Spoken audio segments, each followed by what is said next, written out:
Conditions గురించి జిల్లా స్థాయి సమావేశానికి విచ్చేసిన గౌరవ పెద్దలు ప్రభుత్వ సలహాదారు సురేష్ రెడ్డి గారికి, ఎమ్మెల్సీ మహేష్ కుమార్ గౌడ్ గారికి, నా సహచర ఎమ్మెల్యేలు పైడి రాకేష్ రెడ్డి గారికి మరియు లక్ష్మీకాంత్ రెడ్డి గారికి, ఇరు జిల్లాల కలెక్టర్లకు మరియు చైర్మన్లు, మేయర్ ఉమారాణి గారికి, చైర్మన్లకు, ఇతర పెద్దలందరికీ మరియు ఈ కార్యక్రమంలో 2 జిల్లాల నుంచి పాల్గొంటున్న ఆల్ డిపార్ట్మెంట్స్ ఆఫీషియల్స్కు, రైతులకు మరియు మీడియా మిత్రులందరికీ నా యొక్క నమస్కారం. మనందరికీ తెలిసిన విషయమే, ఈ దేశంలో రైతు బాగుంటే మనం బాగుంటాం, రాష్ట్రం బాగుంటుంది, దేశం బాగుంటుంది. ఈ విస్తృతమైన సమావేశం అంటే ఇప్పుడు వర్షాభావ పరిస్థితుల వల్ల ఏమి ఇబ్బందులు కలుగుతున్నాయో ఈ సమావేశము ఎల్నినో ప్రభావం ఉంటుందని వాతావరణ శాఖ ఏప్రిల్లోనే ప్రకటించింది. అప్పటి నుంచి చెప్తా ఉన్నారు. కానీ నిజామాబాద్ జిల్లాలో ఇంత పెద్ద విస్తృత స్థాయి మీటింగ్ కాలే. ఇక్కడికి వచ్చిన రైతన్నలు చాలామంది ఇంటిగ్రేటెడ్ వ్యవసాయం చేస్తూ ఉన్నారు,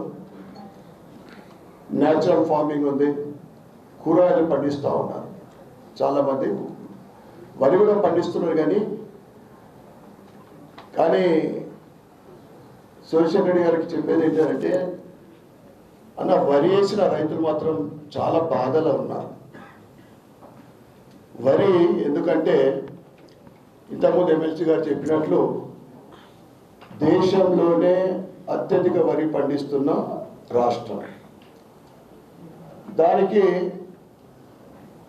నిజామాబాద్ జిల్లాలో ఇతర పంటలు చాలా చూసేది ఒకప్పుడు. అది వేరుశనగ కావచ్చు, సన్ఫ్లవర్ కావచ్చు, జొన్న, మక్క, ఇవన్నీ కూడా తగ్గిపోయినాయి. దానికి ఒక ప్రధాన కారణం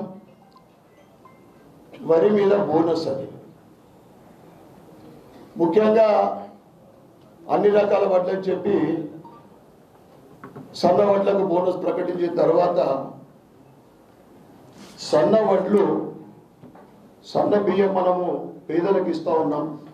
కానీ ఓపెన్ మార్కెట్లో సన్న బియ్యం దొరకక గత నెల రోజుల నుండి 13 నుంచి 15 రూపాయల కిలో రేటు పెరిగింది. అనగా 13 నుంచి 15 రూపాయల రేటు పెరిగింది.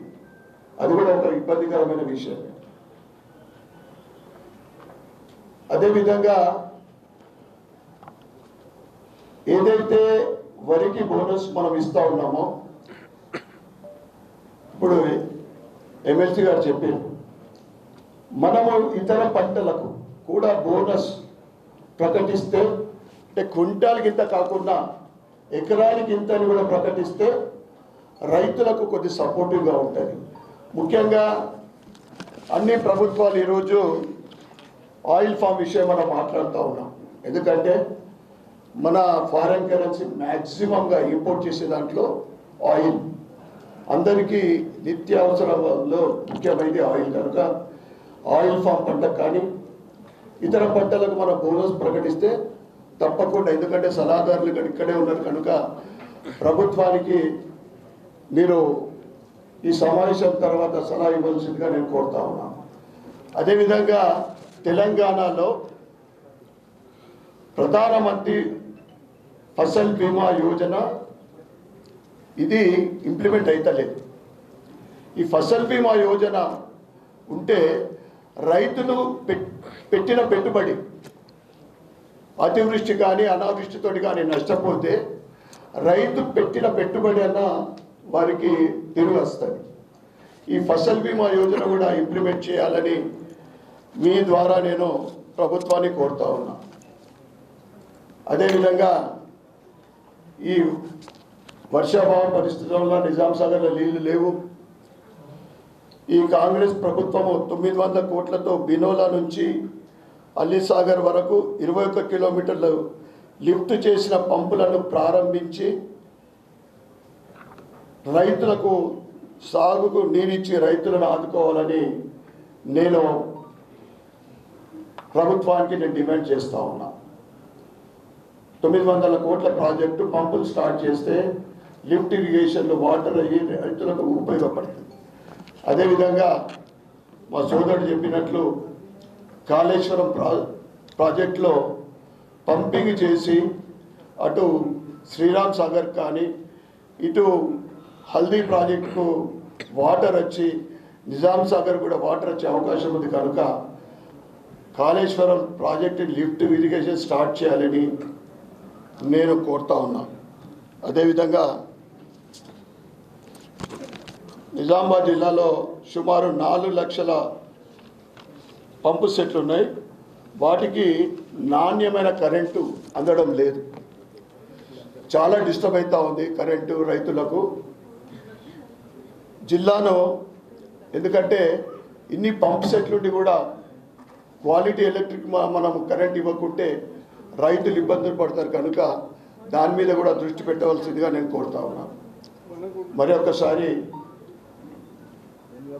విస్తృత స్థాయి సమావేశం, ఎందుకంటే ఇది ఏదో 2 నెలల ముందు సీజన్ కన్నా ముందు ఉంటే ముఖ్యంగా వరేసే రైతులు ఇంకా జాగ్రత్త పడేది. ఈ కార్యక్రమంలో పాల్గొన్న ప్రతి ఒక్కరికి నమస్కారాలు, ధన్యవాదాలు చేస్తూ నేను ముగిస్తాను.